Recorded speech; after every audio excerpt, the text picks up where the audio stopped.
Bom dia, muito bom dia para você ligado nesse Bom Dia Gigante. Nessa quarta-feira vou trazer muitos detalhes e informações aqui no canal Atenção Vascaínos, então eu peço logo de cara para você, para nos ajudar também a crescer o canal ainda mais, se inscrevendo no canal, até porque tem muita gente que assiste e ainda não é inscrito, então inscreva-se no canal, acione o sininho das notificações, dá essa moral, dá o like nesse vídeo que também é importante pra caramba e claro, sempre compartilhe, copie o link e joga para todos os vascaínos que você conhece nas suas redes sociais, porque vai ajudar bastante. E hoje, dia 1º de dezembro, primeiro dia do último mês do ano, e olha, há exatos 20 dias o Vasco não tem ninguém na sua estrutura do futebol e também não tem treinador. No último dia 11 de novembro, o Vasco demitiu Alexandre Pássaro, o executivo, e o técnico Fernando Diniz.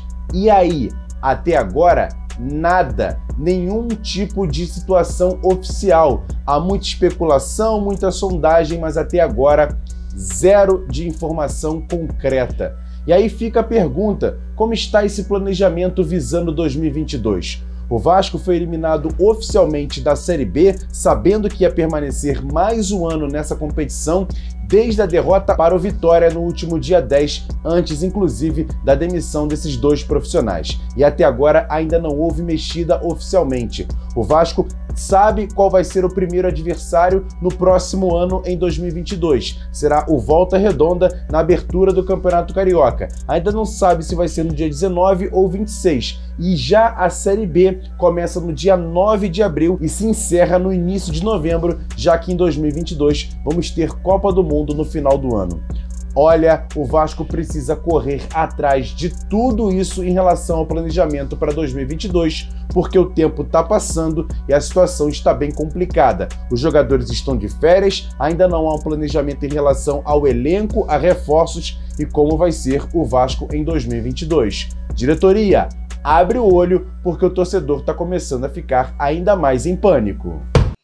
E aí, no meio disso tudo, a diretoria do Vasco anunciou na última segunda-feira a assinatura de uma constituição para uma sociedade anônima do futebol do clube, a chamada SAF. Ainda é uma situação muito inicial e por isso causando certo mistério e até muitas dúvidas na questão da cabeça do torcedor, até do sócio do clube e até de alguns dirigentes. E como é uma iniciativa muito inicial, muito cheia de complexidade, o canal Atenção Vascaíno se colocou à disposição do torcedor vascaíno para trazer todas as informações de forma mais clara, para deixar ainda mais o torcedor informado, até porque esse é o nosso trabalho, trazer aqui as informações, porque aqui a gente faz jornalismo esportivo com qualidade e credibilidade, do jeito que você gosta, do jeito que você merece. E ontem no nosso AVNews, o Flávio Dias recebeu a presença do segundo vice-presidente geral do Vasco, o advogado Roberto Duque Estrada, que está por trás de toda essa situação de transformar o futebol do Vasco em sociedade anônima. E ele fala de qual vai ser o modelo utilizado pelo Vasco para transformar o futebol em sociedade anônima. Confira. O que a gente está optando, que a gente está sugerindo, é a criação através da quarta modalidade, que a gente chama de, usa-se uma palavra em inglês, drop down, né, jogar para baixo, mas é uma subscrição, tecnicamente, uma subscrição de um aumento de capital em bens feito pelo clube. Então eu tenho o clube e ele vai criar embaixo dele uma empresa que vai ser 100% dele, subsidiária integral dele.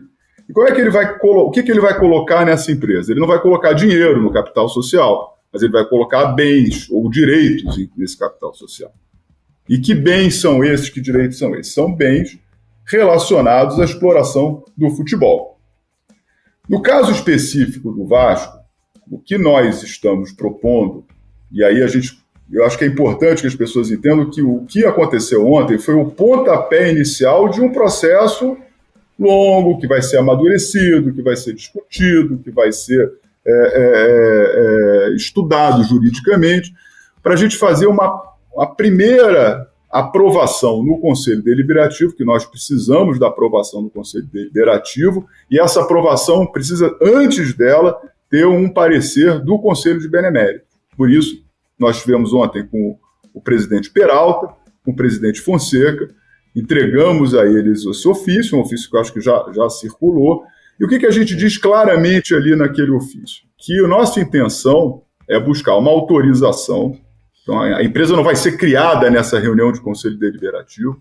O que ela vai fazer é autorizar a criação, tá, de uma empresa que vai receber ativos relacionados com o futebol.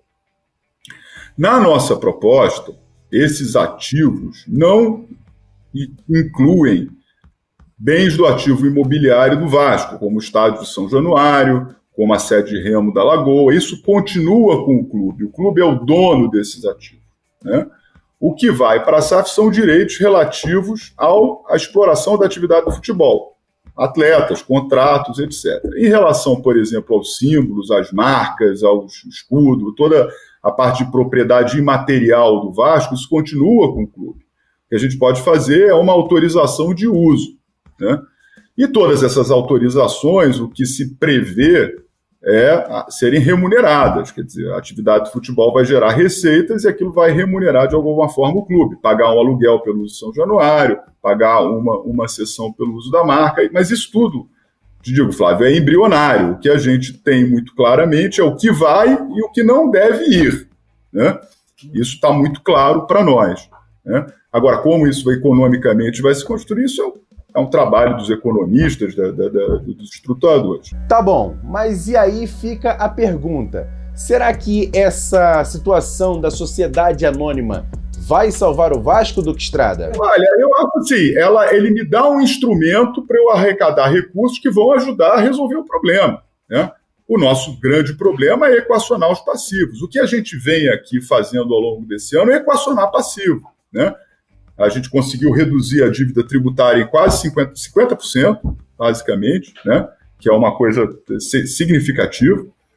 E aí você falou da centralização, isso é um ponto importante, né? O que essa lei permite? Ela permite que os clubes...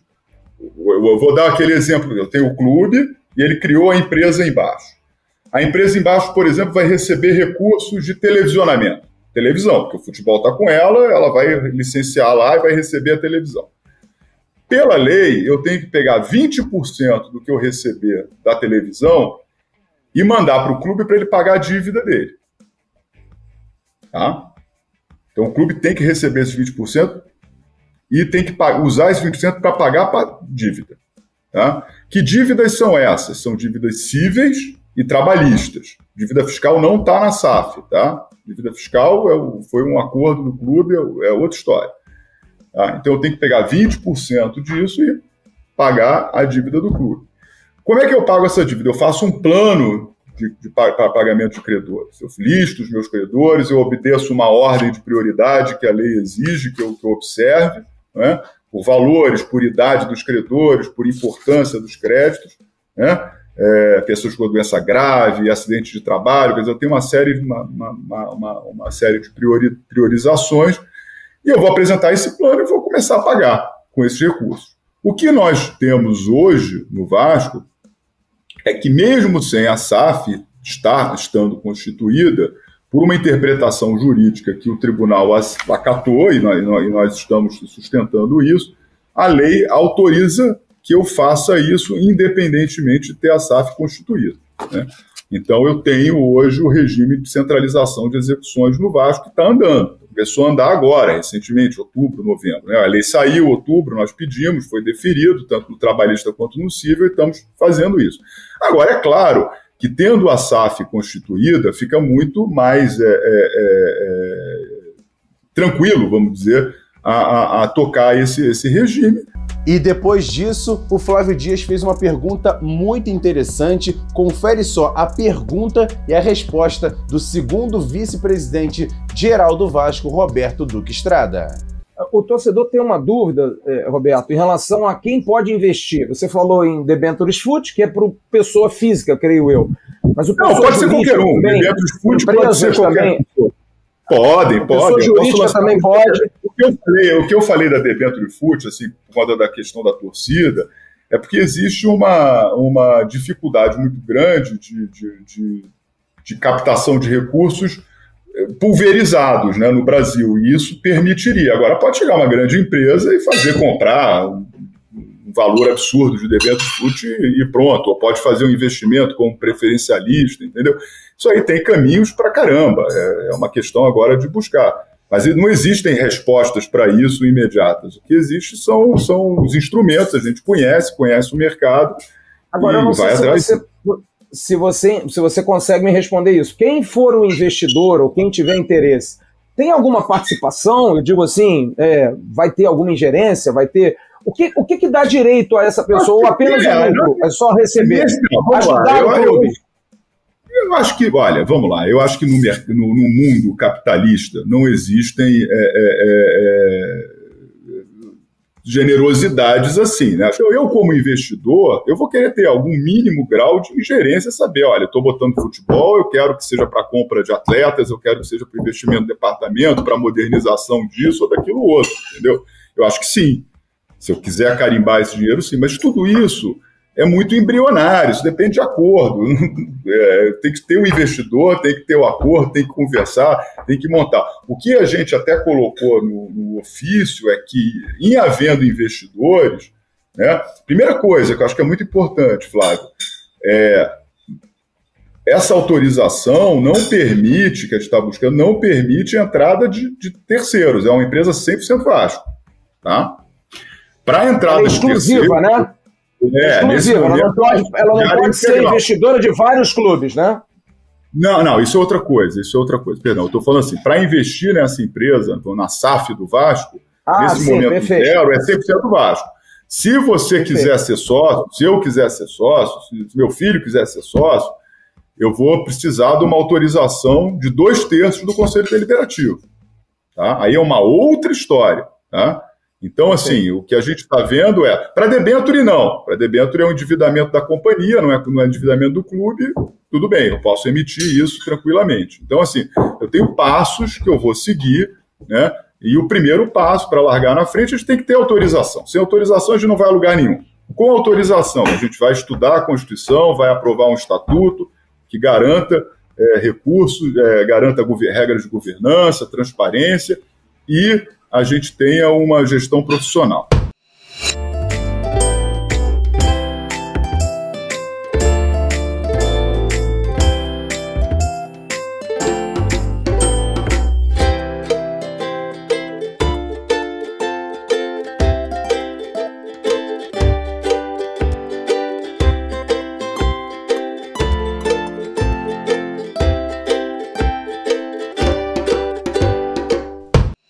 E a gente segue tirando todas as dúvidas de todos os assuntos referentes a essa situação de tentar transformar o futebol do Vasco em sociedade anônima. E quem chega agora aqui nesse Bom Dia Gigante é ela, Jéssica Dias, vai trazer mais um tema muito perguntado pelo torcedor vascaíno. Bom dia, Jéssica, conta pra gente. Alô, Emerson Rocha, bom dia pra você, pra todo mundo que acompanha aqui esse Bom Dia Gigante, canal Atenção Vascaínos, sendo uma verdadeira prestação de serviços ao torcedor, esclarecendo muitos assuntos desde que o Vasco anunciou que vai dar início ao processo para se tornar sociedade anônima do futebol. Inclusive, uma das questões mais levantadas é como vai se dar isso no sentido de estatuto do clube e qual vai ser a participação do sócio estatutário nesse processo. Nós vamos ouvir agora a palavra do Irlan Simões, que é jornalista, especialista no assunto, organizador do livro Sociedade Anônima,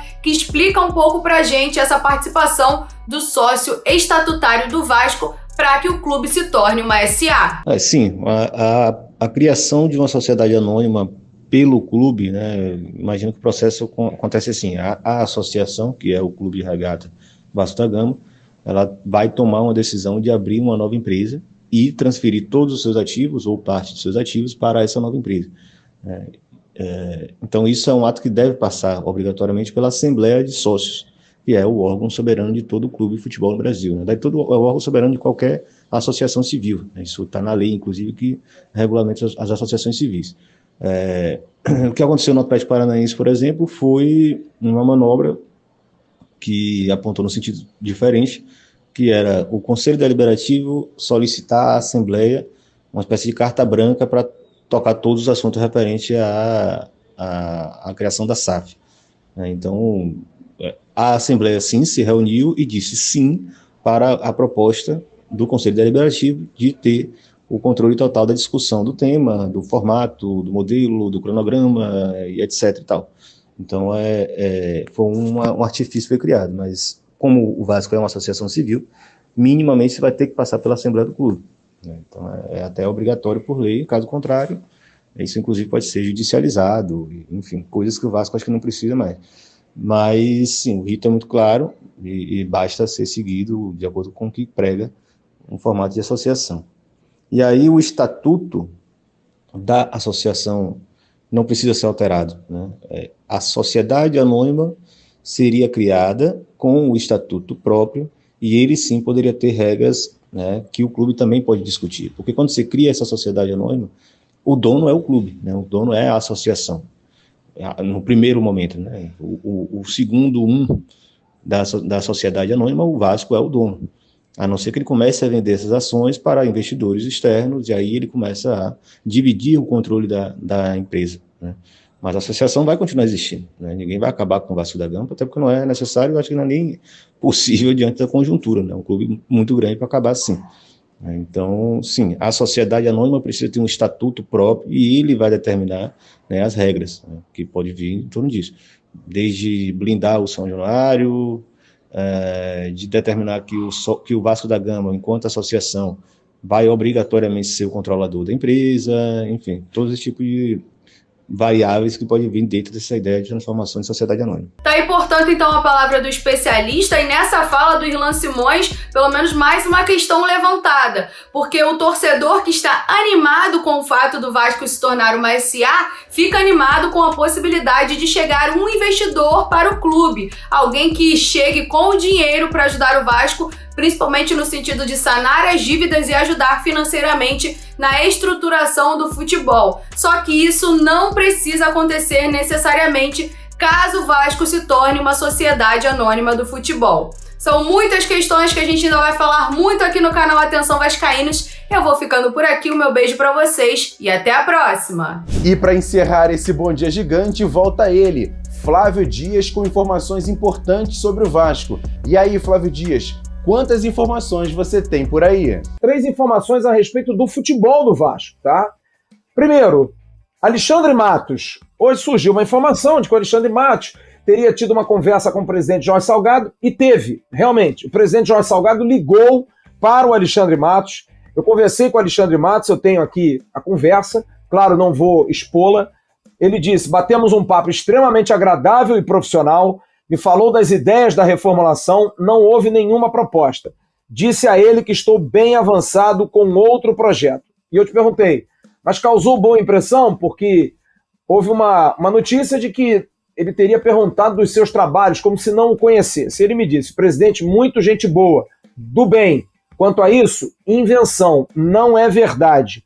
E eu cheguei a perguntar, por que você não vem para o Vasco? Que pena você não vir para o Vasco. Dei uma de torcedor e ele disse, demorou um pouquinho aparecer algo do Vasco para pensar. Agora eu tenho um outro caminho a trilhar e ele realmente deve estar indo para o Cruzeiro. Sobre Ricardo Gomes, conversei hoje também rapidamente com o Ricardo Gomes, tentando resgatar aqui, que é tanta conversa, o Ricardo Gomes me disse claramente, estou conversando, ainda não está certo, estou entrando em reunião. E aí eu disse, no Vasco? E ele disse não. Mas o Ricardo Gomes, a princípio, realmente é a pessoa para assumir a coordenação técnica do clube. Como o Zé Ricardo, a informação que a gente tem hoje é que já está tudo certo para o Zé Ricardo ser o treinador do Vasco. O problema chama-se diretor executivo e aí é a terceira informação. O Vasco não tem Alexandre Matos, Anderson Barros ficou muito complicado e o Vasco está correndo atrás de outro profissional. Está buscando um outro profissional. Não há nomes divulgados. Ninguém fala de nome nenhum. A gente vai buscar isso com o transcurso do dia, mas hoje o Vasco tomou não do Alexandre Matos, porque o Alexandre Matos também não foi procurado cedo, e o Anderson Barros, o Abel Ferreira, com a declaração pós-decisão da Libertadores, praticamente sacramentou a tia Leila Pereira, que é a presidente do Palmeiras, uma ordem, não mande Anderson Barros embora. Então, vai ficar difícil. O Vasco vai ter que buscar um plano C. Esse negócio de plano B, plano C, Complicado mesmo, Flávio Dias. E olha, esse detalhe sobre o Zé Ricardo, a informação é essa mesmo. Ele vai ser o técnico do Vasco. Só se acontecer alguma coisa muito diferente para que possa melar essa situação, mas o Vasco deve anunciar oficialmente Zé Ricardo como treinador do Vasco para 2022. E todos os detalhes você vai ficar sabendo durante a nossa programação e também nas nossas redes sociais, @avascaínos, Twitter, Facebook, Instagram. E hoje à noite vai ter AVNews com a Jéssica Dias trazendo todos os detalhes sobre essa situação de Zé Ricardo, que deve ser mesmo o técnico do Vasco para 2022. Mais uma vez, agradecer demais a sua audiência, deixe aqui a sua inscrição, o seu like e sempre compartilhe. E claro, assista também o nosso segundo canal, o Ave Mais, o Acorda Vascaíno hoje foi especial, corre lá para assistir também um trecho da nossa live ontem à noite com o segundo vice-presidente geral do Vasco, Roberto Duque Estrada, tá muito bacana, confere lá para você também ficar muito bem informado. Grande abraço, ótima quarta-feira. Como eu disse, hoje não tem boletim via tarde, mas à noite chega a Jéssica Dias com o nosso AVNews. O Flávio Dias vai fazer uma viagem, mas com certeza todas as informações você vai saber aqui no canal Atenção Vascaínos. Grande abraço, tamo junto. Até amanhã aqui no Bom Dia Gigante. Valeu, galera!